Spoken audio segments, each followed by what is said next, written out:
Hey, we are live on the Break It Down show. Joining us today, we are very excited. Funk pioneer and Bay Area drummer Greg Errico, and he just popped in. There he is. Also joining us. Yeah, here we go. How you guys doing? Hey man, Hey, we're doing good. great. All right, I'm just trying to figure this all out, right? Yeah, It looks like you figured it out. I guess so. I should have probably logged in before and all that. we're fine. We're good. All we're right. here. I got a couple of drummers that can't keep time. We try to make we try to make this easy, but man, there's we're getting used to the technology too. What's that? Where you guys at? Where you at? I'm in Benicia. I'm gonna pop PC in here too real quick. Hold on. Yeah, we're gonna pop PC Munoz in here. So joining us today, we got Pete, of course, driving the ship as always. But today our special guest is Greg Errico. Greg, would you mind saying these words for the podcast? Would you just say this is Greg Errico and you're listening to the Break It Down show? This is Greg Errico and you're listening to the Break It Down show. Yes, indeed. Co-hosting with me today. Should I put these on or am I good? I think you're okay. Yo, okay. Please. Okay. Joining us today, also PC Munoz. He's a Bay Area drummer, lives in San Francisco. So this is a special episode for us, Greg, because we're Bay Area drummers. And a lot of the formation of what we were doing as drummers, of course, but also just as artists trying to figure it out and take example within the musical landscape, man, we have you to thank. So this is a very special day for us. In other words, we spent our youth copying you. Appreciate that. And with that being said, got off of an hour. We've been doing this thing called, I'm not sure we'll call it Five Sticks. It's five guys. The theme is back in from mid-60s to set through the 70s, the legacy of the Bay Area here. It was kind of like a musical renaissance, okay? And so it's about five drummers from here. Well, one was from New York, but he came here and lived here during that period. And it's David Garibaldi, Lenny White, Mike Clark, Michael Shreve, and myself. Oh, for crying out loud! Nice. We're talking. I mean, we have. It's not found its way to where it's going yet, but we're taping the content via Zoom, and it's just amazing. I mean, today we talked about. David was telling the story about getting hit by the train. Remember that? Yeah.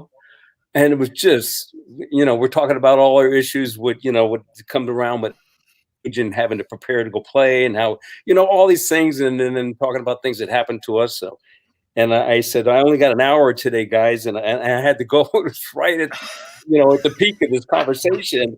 Oh, man. But it's all right. They're all forgiving. Anyway, I thought that would be interesting because you guys are area drummers and we're just, we're having a ball. We've taped about, I don't know. We've been doing it like every couple days for about an hour and a half. And we've got about, I don't know, maybe 10 tapings so far. And, I'm not sure what we're talking to a couple of different people, that different possibilities, but I'm really excited about it. That is really exciting. I used to study with Dave when I was a teenager. Did you really? Yeah. And he wouldn't remember me because I was a terrible student. But I have a neat Dave Garibaldi story, and I'm reluctant to of course I'll tell you guys, but I was reluctant to tell it because it doesn't make me look all that great. I really liked to chase chicks around back then, and he's disciplined and wanted to give his best and wanted me to give my best, and I gave him less than my best. So I'm sorry that I squandered that opportunity with him. Right? Yeah, long time ago. We all have our long time ago stories, right? So PC is he actually lives in the city, and like I said, we're excited to talk to you because being Bay Area drummers, when I said, "Hey, PC, join me with this conversation with Greg Errico," he was like, "Oh boy." So PC, take it away, man. Where do you want to start? I actually wanted to start kind of personal with the beginning. I know you're a native San Franciscan, right? Yeah, I was born and raised in San Francisco. Yeah, I just because I'm living here and I'm raising my kid here. He's a San Francisco kid too. very, very proud. I know San Francisco natives are very proud. So I'm just, what are your memories of when you were a kid, and which neighborhood did you grow up in, and what schools did you go to?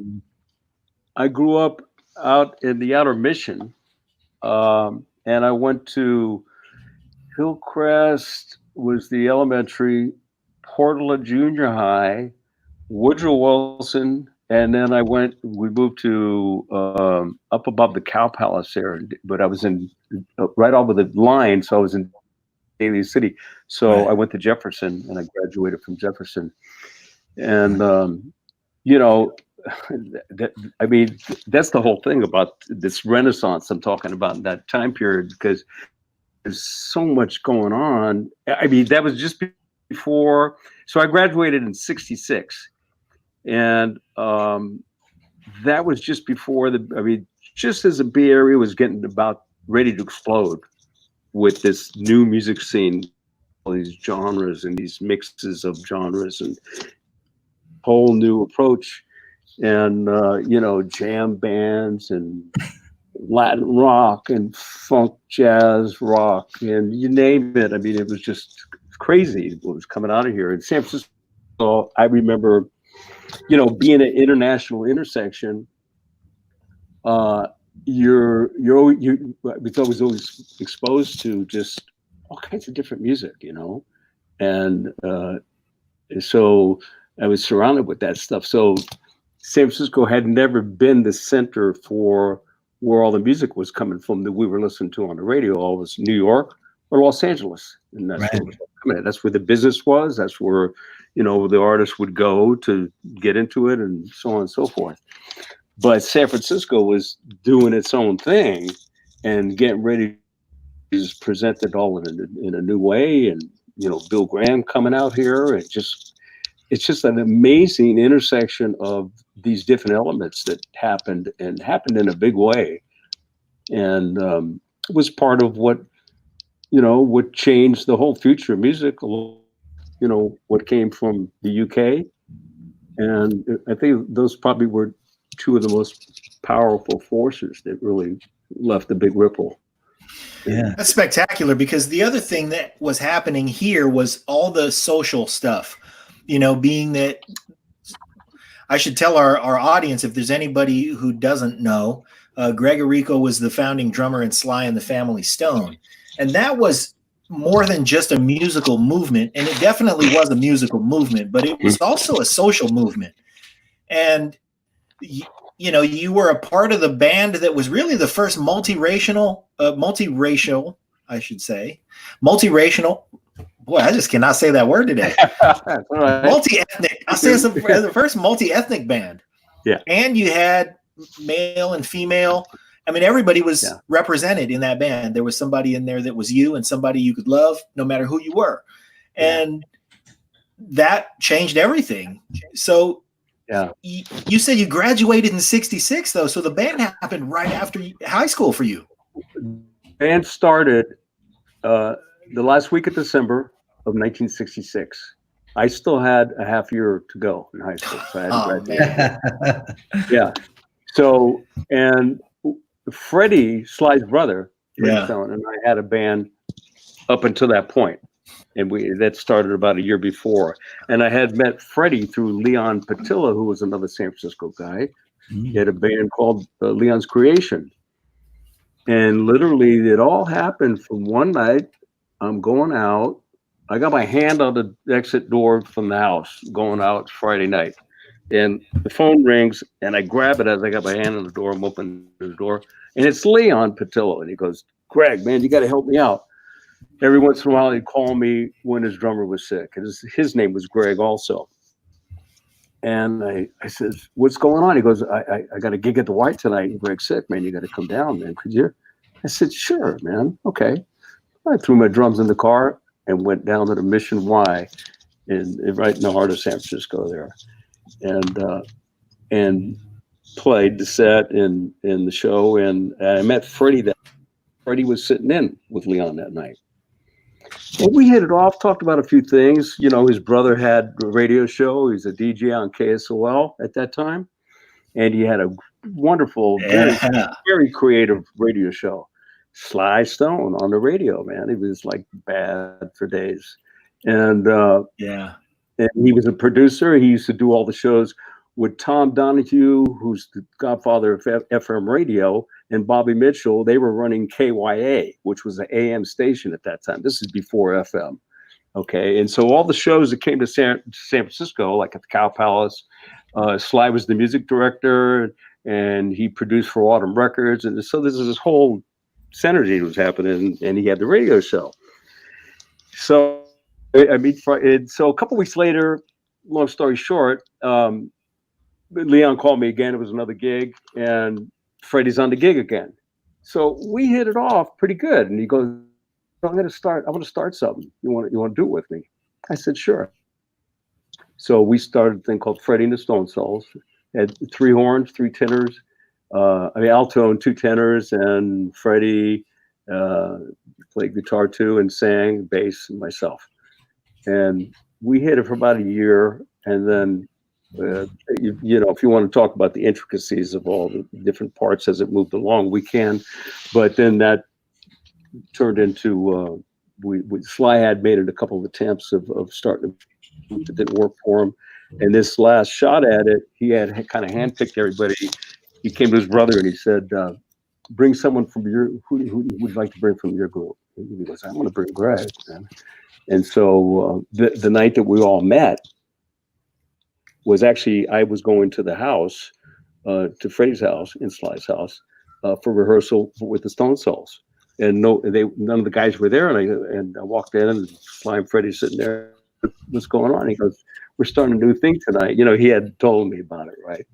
And that night we all met. We didn't even play. We talked about what we were going to do. And it was very exciting because, it was, you know, this is 60s things that were going on socially. And here we got, you know, black, white, male, female, are getting together to do a music group. What? It was just, I mean, it felt totally natural for us and exciting. Well, that first night that you were there together, was it the whole lineup? There was yeah, and Larry and Jerry and Cynthia. For the first time, we all met for the first time. Sly had Freddie and Rose, everybody. Sly had reached out to Cynthia, told her about it, reached out to went and seen Larry and go, okay, you're going to be in this too. And, you know, he talked to his brother. It was all kind of like prearranged to meet this night. Yeah. And that was the first time we all met. And the very next night we started practicing. Where precisely was that? Do you remember where exactly that was? Yeah, 700 Urbana Street, right off of Ocean Avenue. That's where Sly lived. He had a house. Wow. He had bought, you know, with his success from producing Bobby Freeman, Swim. He had a hit single with that. He had his radio show, you know. So he was working. He was doing good, and that's where the family lived. And we rehearsed. We got to put. I grew up in Vallejo. I was hoping you were going to say that. That happened at Freddie's house in Vallejo. No, they had moved from Vallejo a few years before that. They were living in Vallejo. Yeah, the family was over there. Vallejo's a great place to be from. Yeah. So I think I don't want to speak for PC, but one of the things that we were excited about was we want to ask you all the stuff that, of course, your history with Sly and the Family Stone is compelling, and our audience loves hearing about it.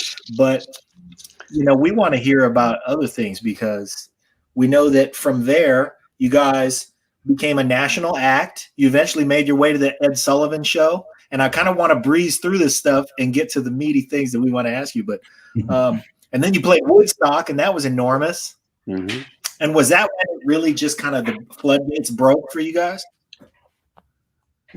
No, I think we did Ed Sullivan Show 3 times, and I got to say that I've talked about. There was someone that did a thing with me. They called it, you know, game-changing moment. I think it was it Vic Firth or Pasty Simples, one of the drum companies, and take an interview, and that was the theme. What was your game-changing moment? And I got to say that the Ed Sullivan Show was probably that.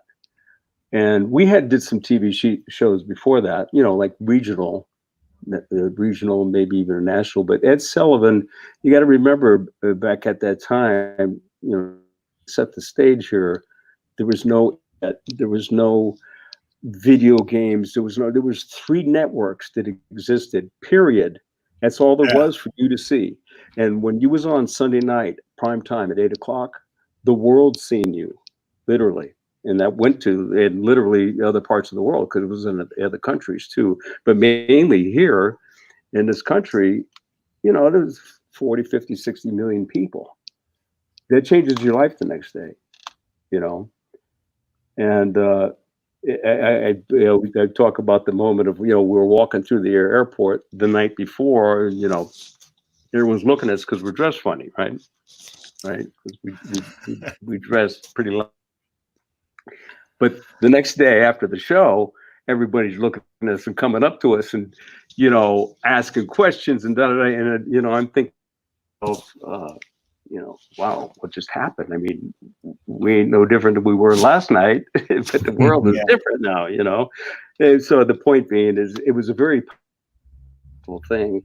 And if you went on there and you connected with people, it really just changed everything. Changed all dynamics.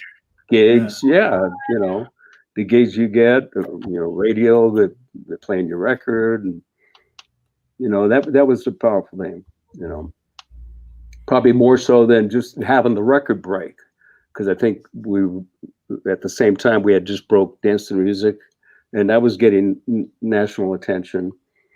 But that's scattered. This is like a focal point. This is like it's like an explosion. It's like everything focuses on this one point, and then, so you really, it changes the dynamics of everything. That can't happen anymore. I mean, not like that. Yeah, and not like that. And example, the Beatles, Elvis Presley. That was the same. It would never be that again. Those will, things will happen, but not that. That way, and how it affected everybody, and the way that the spirit that it affected everybody. It's really amazing. Greg, do you feel like you I know a lot of people that have experienced the types of things that you have feel, they say it goes so fast. Like do you remember having a moment at a gig or anything other than the Ed Sullivan where you were like where you sat and you cherished it? You said, I'm here doing this thing. And you mean that it was like this moment in time is special? It's gonna live beyond this moment. Woodstock. Yeah. Oh yeah. Those are significant things. Playing, doing our run at Madison Square Garden for 3 nights and all those kind of things. So they were like more, for lack of a better term, regional things, just like where you were. These things like Woodstock and Ed Sullivan Show and those kind of things were like beyond, people still talk about, wow, you was at Woodstock. It's like, people that weren't there, just, it lives on decades beyond when it happened. And it represents a spirit that's not even the moment that you were there, and it's, that would be probably the 2 most significant things. Our listeners either may not remember or weren't there at the time, but because I wasn't there at the time either. But you guys played Woodstock at like 4 a.m, and there were still, the house was still jumping, and there were how many? I mean, what was there, like 300,000 people? And they had to put you guys on the stage on a helicopter, right? Well, now here's the deal. We went actually on at 3 a.m. We were supposed to go on Saturday night at 8 p.m. Okay. And we had arrived, in a helicopter that afternoon, late that afternoon. So the significance of, just everybody could probably relate to this, so here's what I mean, not many people could probably relate to the adrenaline of going on before a show and how you build yourself up and all that kind of stuff, but maybe you can. So we're supposed to go on at 8. and everything was running behind. So Michael Lang and the different people kept coming up to us and saying, "Man, you got to give us another hour, man. We're running behind, please." Okay. But for us, it's like, you get ready to go on, you're psyching yourself up, and and here you're at an event that has never happened before. There's 500,000 people there. You could feel it. You're at something different. This is beyond the norm. On and on and on and on, right? I mean, so it's like, it's a powerful thing. So, and then when it gets to be like after midnight, 1, 2, here it's like 2 o'clock, and okay, we're going on at 3. All right. And then it had been raining. It's raining now at 3 o'clock in the morning, and everybody is kind of done. They're in their sleeping bags or tent, they're covered up. They're done. They've been there since Thursday. Sun, dust, rain, loud, on and on and on.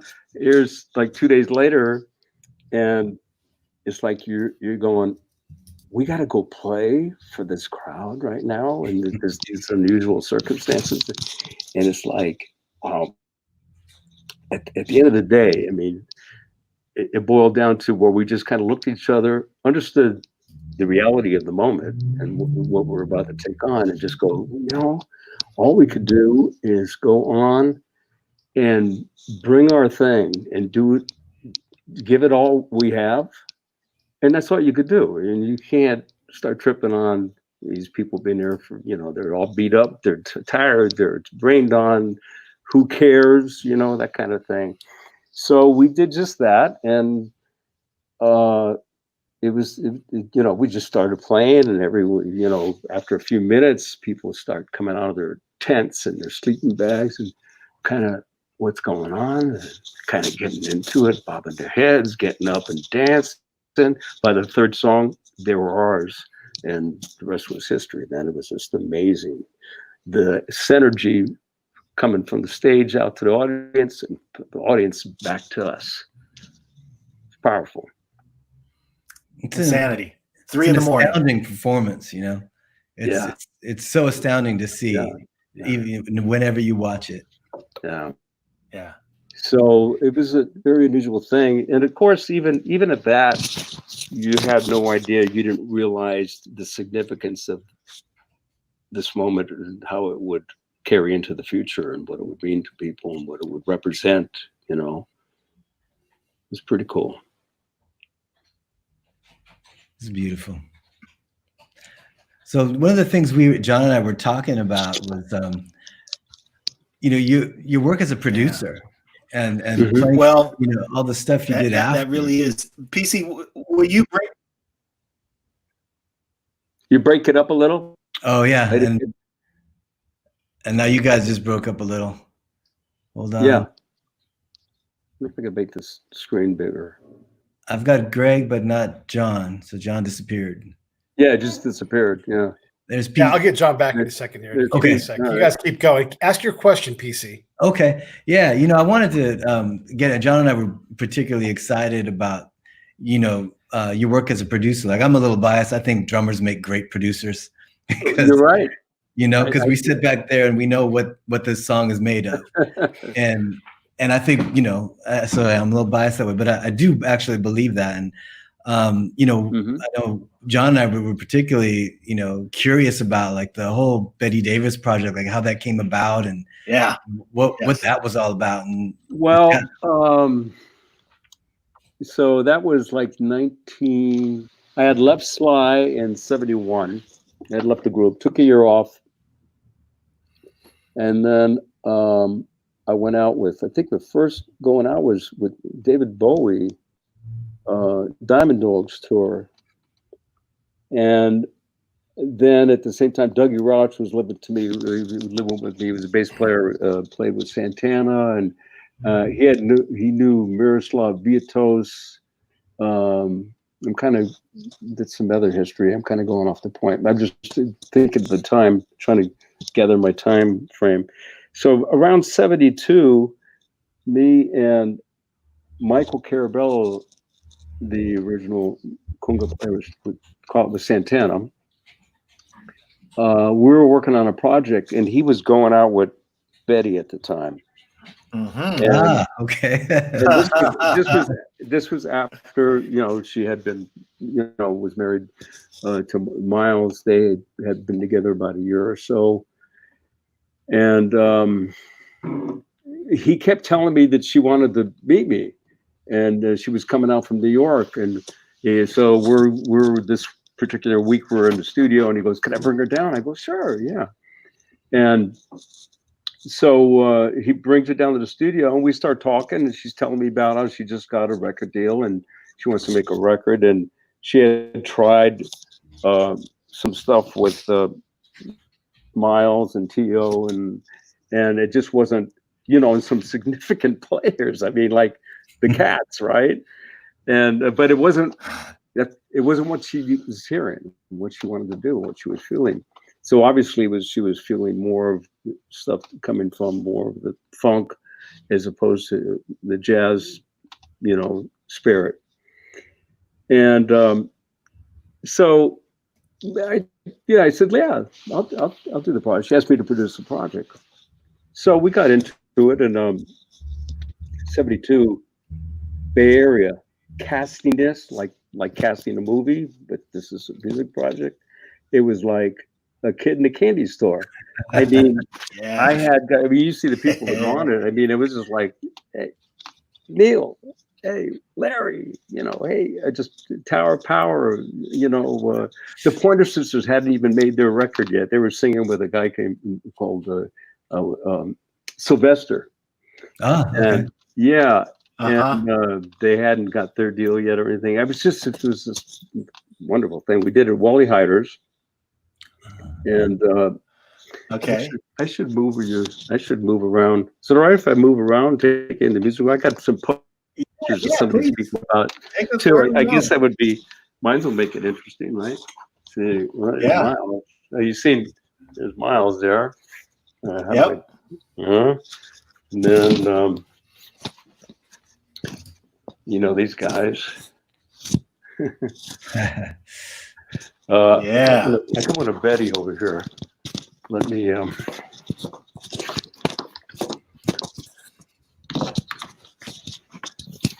let's see. All right. Okay. You got to get everything backwards here. Yeah, there's David. I was talking about it earlier. Matter of fact, that was Universal Amphitheater with Doug Rogers playing bass, and I'm playing. What a band he had! That was like Michael Garson, keyboard, the music director.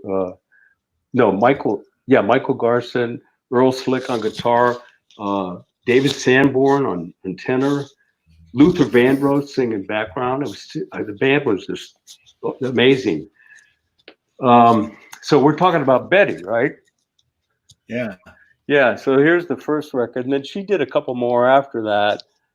I was out with the weather report then, so I couldn't do, and she took over, and she was just amazing. She, you know, that music has it's lived on into the decades, and with not being like a hit record or anything, you know, I mean, it was never like a hit single off of it, but she was like a female George Clinton 10 years ahead of that.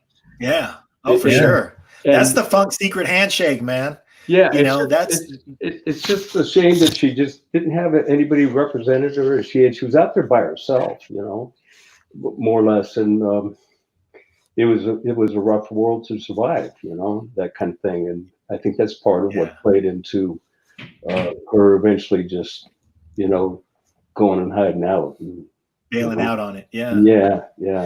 I mean, you can't blame her, but that record was so good. And it really is the secret handshake. I mean, when you know somebody says they love the funk, okay, great. There's the obvious stuff, you know, Sly, George Clinton, P-Funk, and then every once in a while, I just kind of mumble under my breath something about Betty Davis, and you see who responds to that.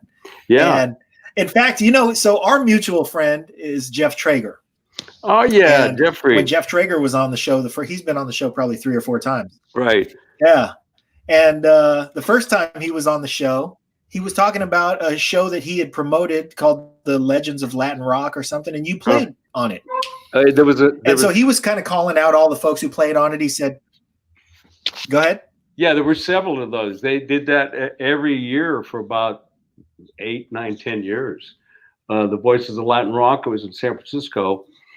Yeah. And there was a lot Voices of people Latin Rock. been through that. I've done several of them. They were great.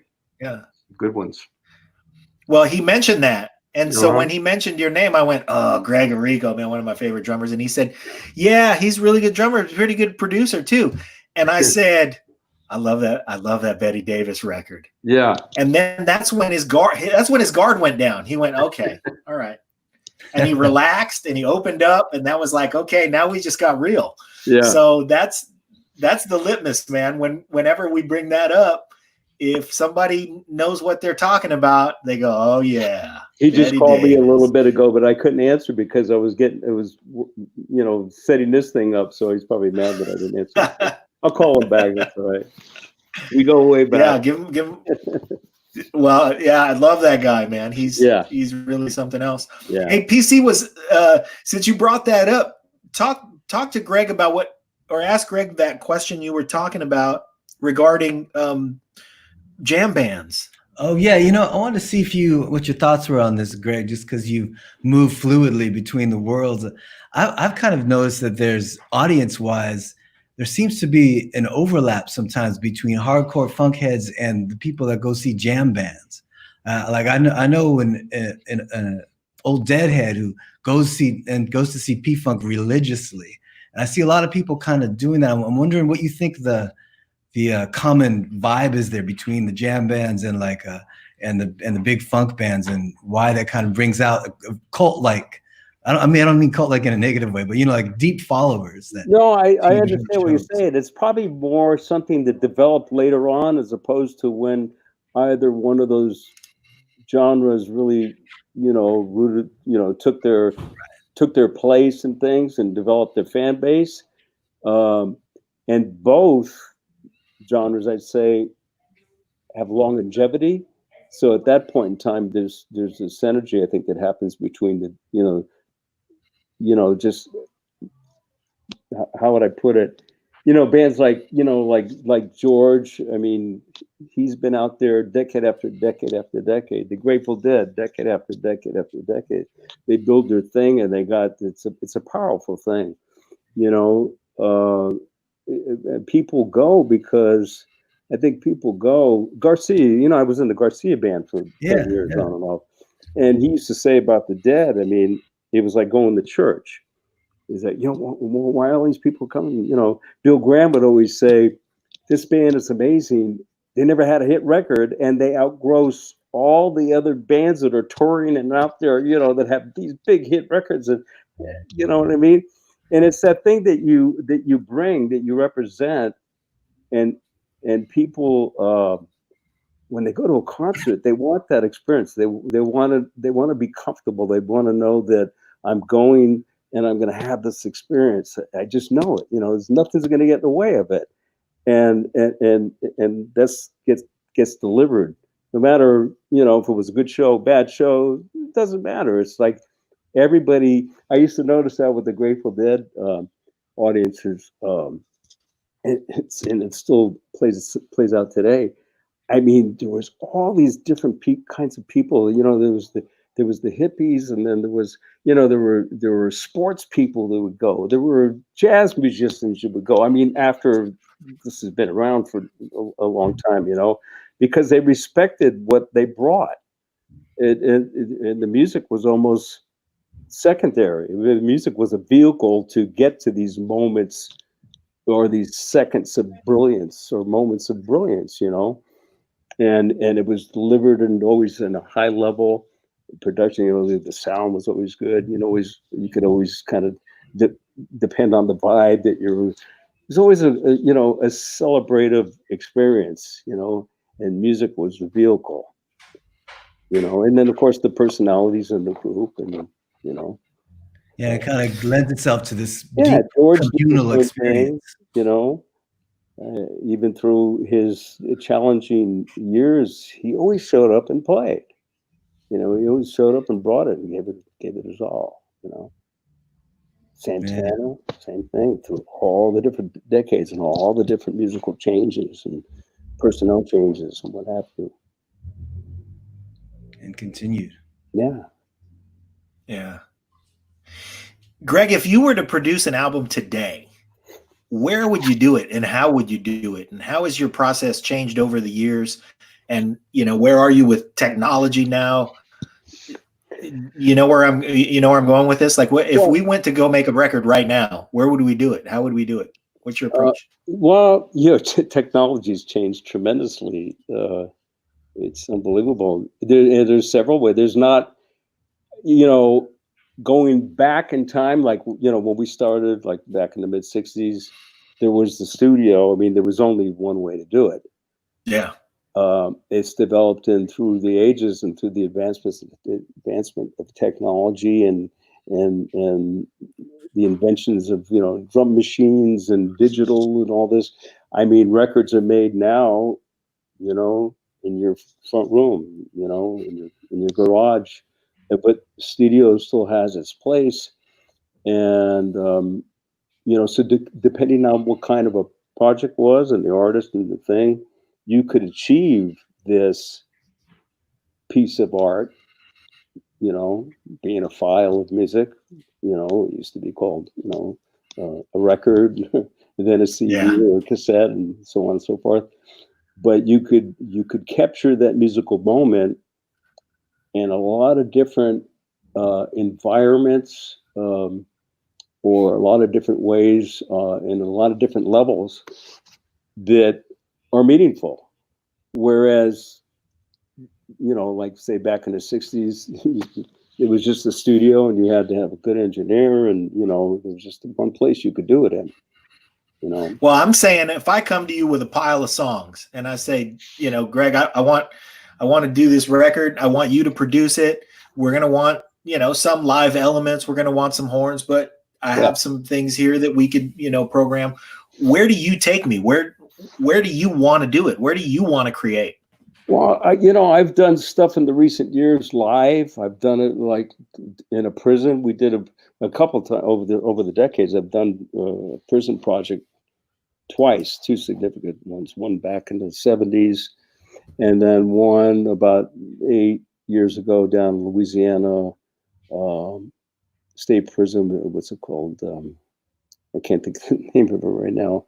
But we did, so we brought a mobile unit, or in this case, this last one in Louisiana was just a laptop with Pro Tools and everything. You don't need to have all the big recording gear. Whereas when I did it back in the 70s, it was a mobile recording truck that had all the gear that you would have in a traditional studio, 2-inch tape machine and so on and so forth. So the technology changes. I mean, you could make, if you got, it's at the end of the day, it's good songs, just good songs. If you got a good song, there's a lot of ways you could approach it now. You could do it by exchanging music files. You hear like hit machines like Bruno Mars. He puts them out like, you know what I mean? And he's going into studios, but there's a lot of ways. Sometimes you're sending a file over a phone line to the other side of the country to someone to put drummer part on.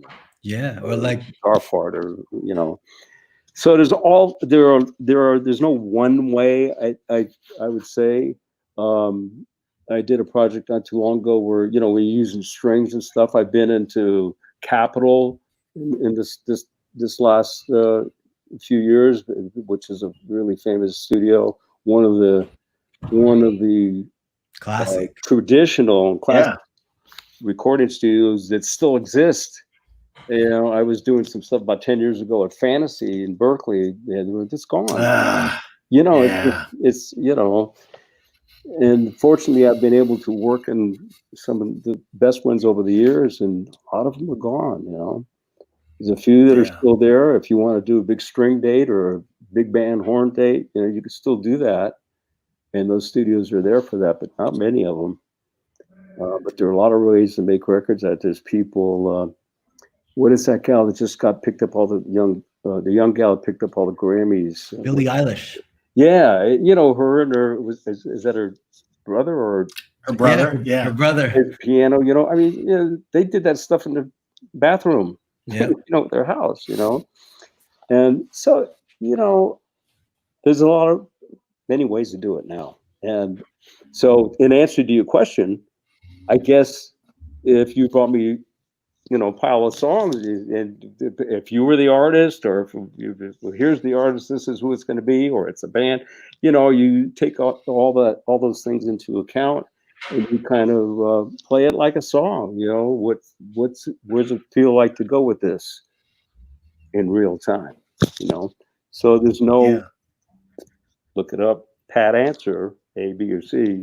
It ain't like that. It's like you play the spirit of what it is, material, the artist, the band.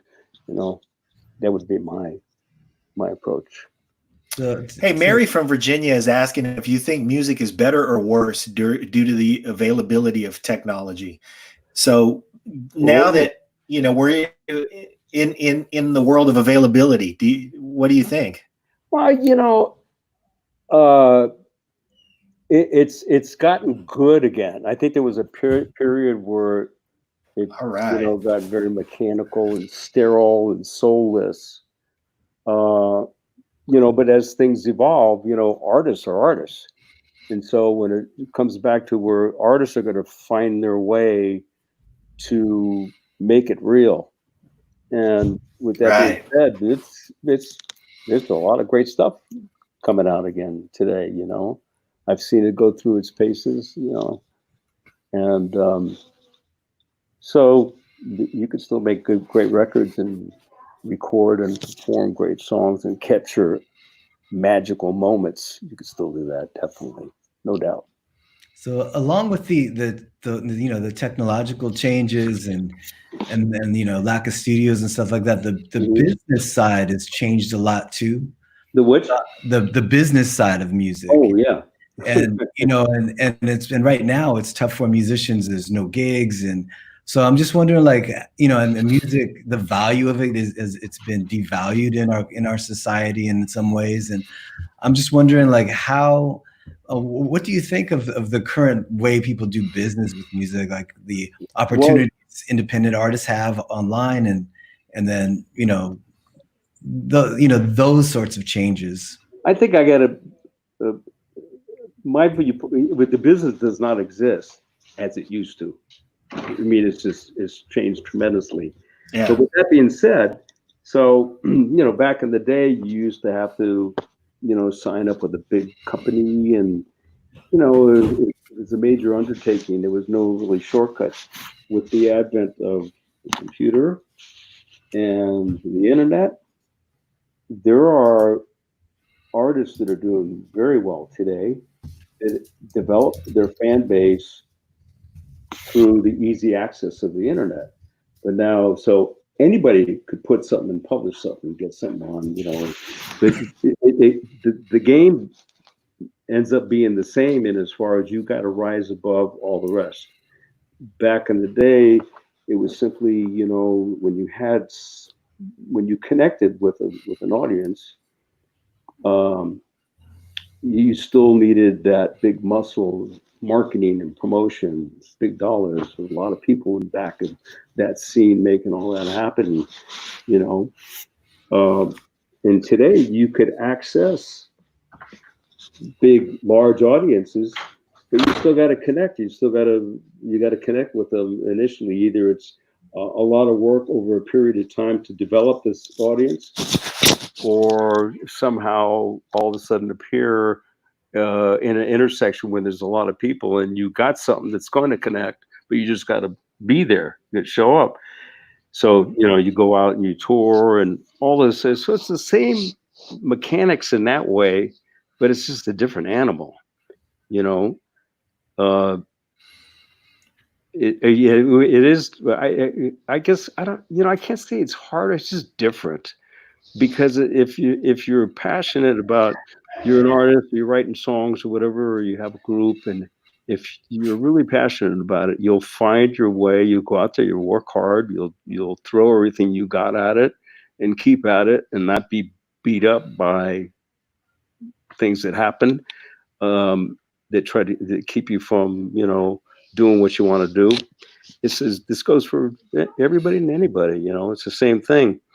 It's a lot of work. It's different. I kind of feel in a sense that I was fortunate and blessed to be at the time that I was, you know. I mean, I'm lucky, I'm fortunate, but then again, you know, I was passionate about what I was doing, and there was a lot of places that I could have just, you know, gave up and jumped off, but you know, it's a different time now, and at the end of the day, you know, the people that are connecting and making good music and getting people excited and going out there and have a fan base and audience are doing the same thing. They're passionate about it.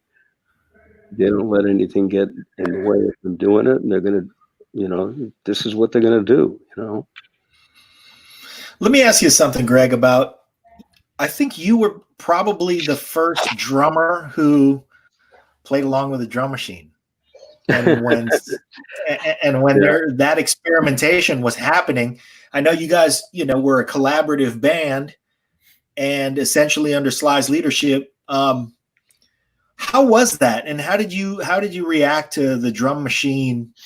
Because now it's a reality. I know PC plays alongside one, and I do too, and it's just a part of the quiver now. You know, it's part of your arsenal. Right. Well, but then when it was new, how did you feel about it?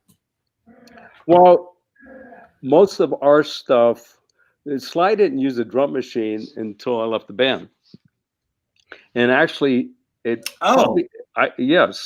happened more as a, how would you put it? So you didn't play on the entire Riot album? No, those were tracks that I had previously cut, and we never finished them. So with the pressure from the record company to continue to record, you know, there was stuff going on. I had left, and he had a lot of pressure to, you know, keep recording. So as he was like looking for drummers and this and that, he got the drum machine with what Larry called, got a hold of a rhythm ace. The funk box. Yeah, it was a rhythm ace. That machine was a very unsophisticated, very corny sounding. Actually, if you was to go in a Holiday Inn in 1969, 70, and there was a lounge act in there, a guy playing, and you knew how to do the foxtrot. You would have that, and it would be a cha-cha or a waltz or, you know, I mean, right? When you press the button, that's what came out.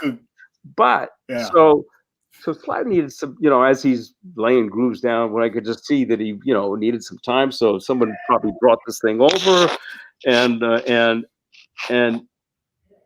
you know, is what he ended up doing. So I don't know what happened in between, but what he ended up doing was, in laying some of the demos down, maybe he realized this thing was keeping, you know, perfect time. Perfect time, yeah. But you know, this is corny. Now wait a minute. And thinking how Sly would, and he's a drummer in heart himself. You know, I mean, he thinks rhythm, right? Come on. So he takes the machine, he takes the thing, and instead of, you know, you press it, and that starts on the 1, 2, 3, 4, 2, right? And he starts it, just takes it, probably records a loop, and edits it by editing the tape, and creates the 1 on the 3. Yeah. So 1, 2, 3 is now going to be the 1. So he turned that beat, that rhythm inside out, and created a whole other thing to the ear. It's like, wow, so now he's got time, but he's got something that's, what's that? Everyone hears it the first time. They were, what is that? You know, and it was cool. And then put the bass line against it, you know. So he inverted the beat and made something that was corny, interesting, and funky. And that's awesome. He was the first one, you know, to do a Family Affair. Yeah. Right? Yeah, I thought you were still around for that. And no, so I left in 71. That was late 70s. Through that drum machine. Yeah. So I mean, he started. And that became, then the drum machine became, you know, guys were working. I knew Roger Lynn in LA, you know, and these guys, and they started making these drum machines that were pretty sophisticated as time went on, you know, way beyond what that original Rhythm Ace was doing. And and then, I mean, it got to a point to all the LA studio guys, you know, producers were creating records with drum machines, you know, and later on, not in the 70s, but probably the 80s, and later on in the 80s and into the 90s, the whole world changed. A lot of these guys weren't getting all the sessions like they used to get, and I mean, it changed the whole. You know, then it comes full back around. I mean, there will never be anything to replace the real things and real players, and it's just like songwriters. There were songwriters that were never artists to go and, you know, toured as artists, but they started making hit records. They would do their demos, and they had all the production stuff all by a press of a button, and these things sounded decent. You know, oh, that sounds good, but it didn't. It's kind of like eating a meal with, you know, all pre-made food, you know, that you just add water and, you know, as opposed to a real home-cooked meal, you know. That's like, right. It lasts with, you know what I mean? Yeah, and, stick to your ribs. Yeah. So that's why we were talking about, you know, is there good music still? That person asked, you know, I mean, of course now there is again, but there was a time period where it was all computers and machines, and it was soulless, you know. Yeah. It sounded good. Yeah, it came back around because now there's the combination. Again. It's kind of like, you know, you were hungry, you ate it, and but I'm hungry 2 seconds later, you know, not satisfying. You know? Yeah, that's perfect. Yeah, that's perfect. Let's see, we got another question. But going forward after this quarantine is over, how do you see musical artists introducing their music without doing concerts and touring and playing clubs due to the limitation of the crowds? So I'm going to answer, or start to answer, because I want to hear more about this. Before you joined, Mary, Greg talked about a project he's doing called 5 Drummers, and it's happening over Zoom. Well, and I think that's gonna continue to grow. This is more of talk about history and stuff, and about our experiences. But you see, like, I watched what was it? The Voice was on last this week. This was the first one where they did where everyone's in a different part of the country, and they're doing it like on Zoom or whatever, like we're doing right here with multiple screens. And you know, it's really difficult. I mean, when you're talking about the moment that we're all in worldwide, this isn't just this country or just any particular anything. It's all of us. This is a game changer, and there's no, who knows. It's like, you know, I talked to all the different bands, you know, touring lately, and you know, it's really frustrating. There's guys that are doing concerts from their room, you know, piano, singing. I've seen huge artists down to unknown artists and everything in between, just putting it out there. It is a very painful time and uncertain time as far as how's this going to play out in the future. Who knows? I think whoever knows that's going to make a lot of money. Well, you know, here's the deal. If anything, those artists that perform and bands that, you know, could go out there and play, when the lights go on again and the stage opens up, it's going to be incredible. But I mean, geez, you know, I was just reading some stuff on, you know, the whole touring industry collapsing. Yeah. I mean, collapsing. You know, no one could. You know, Las Vegas is closed down. You know, all the different big concert venues. I mean, there's nothing anywhere unless, you know, there is no unless. I mean, you hear about things opening up, but I don't think it's gonna open up. I don't think until we have a cure for this thing, and that could be a year away still. From, you know, well, you know, the same information you got. We all hear the same thing. And just logic tells you that's probably the case. Yeah. But as far as we are going to be hungry when it happens, it's going to be a great show, and there's going to be a lot of screwing afterwards. You're going to want to go hear a live concert more than ever. I think I'm going to want to play more than ever. Absolutely. It's going to be amazing. So I see a lot of light at the end of the tunnel, but the tunnel's long. Seems like. PC, one last question.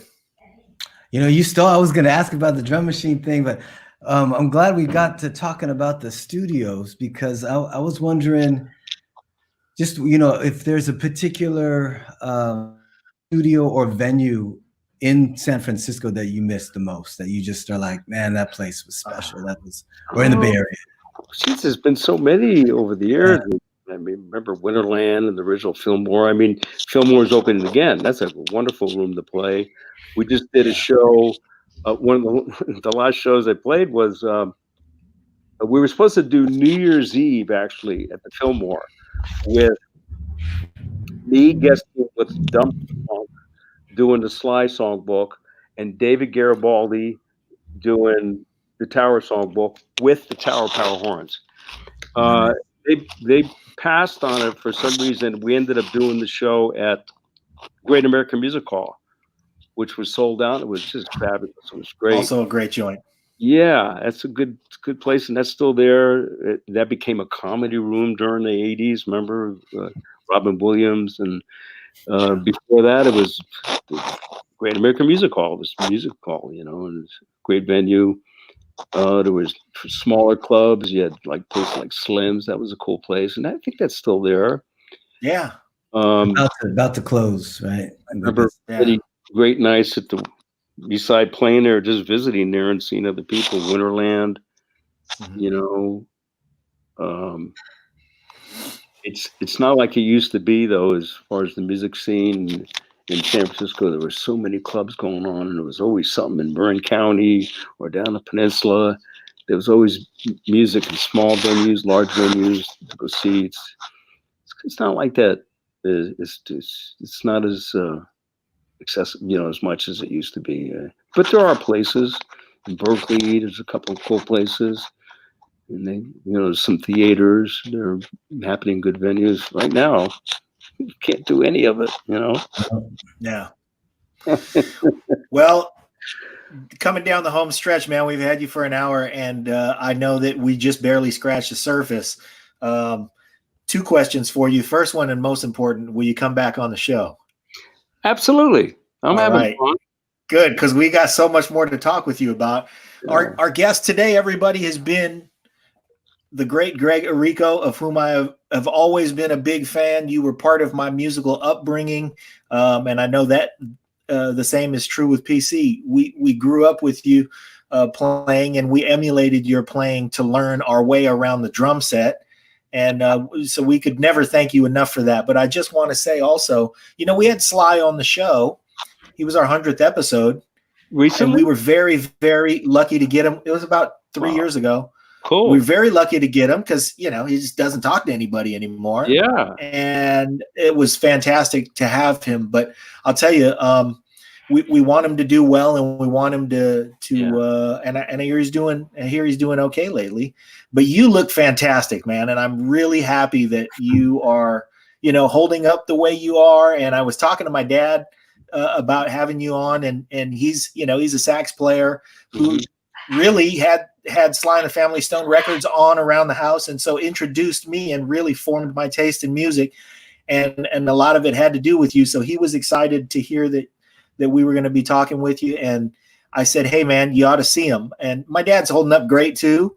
Good. I said, you ought to see him. He looked fantastic. And so we're all excited about that, man. And we're glad to see you healthy and doing well, and hope to see a whole lot more of you however we come out of this. Well, I feel blessed, and I hope to continue to go out there, and, you know, I mean, to still, but we were the 5 drummers we're talking about tonight.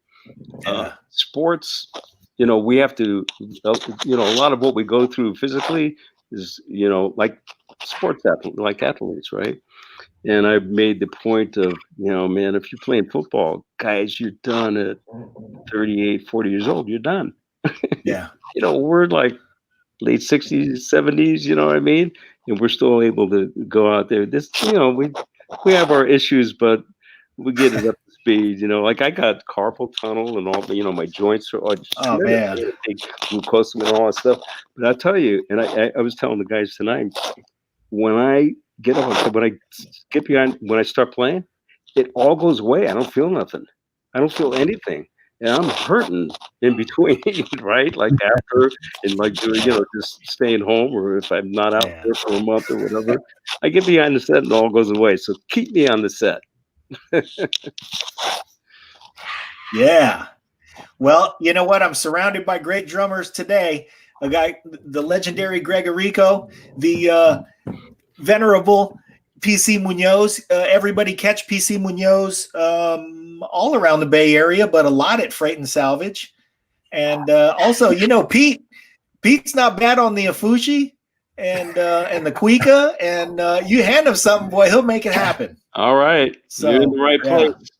Hey, we love you, man. Thank you. Thank you so much for being with us today. Thank you, Greg. Thanks for having me. Good to be here and hope to see you guys again. We'll see you soon. Thanks, everyone. Ciao. Thank you, PC. Thank you.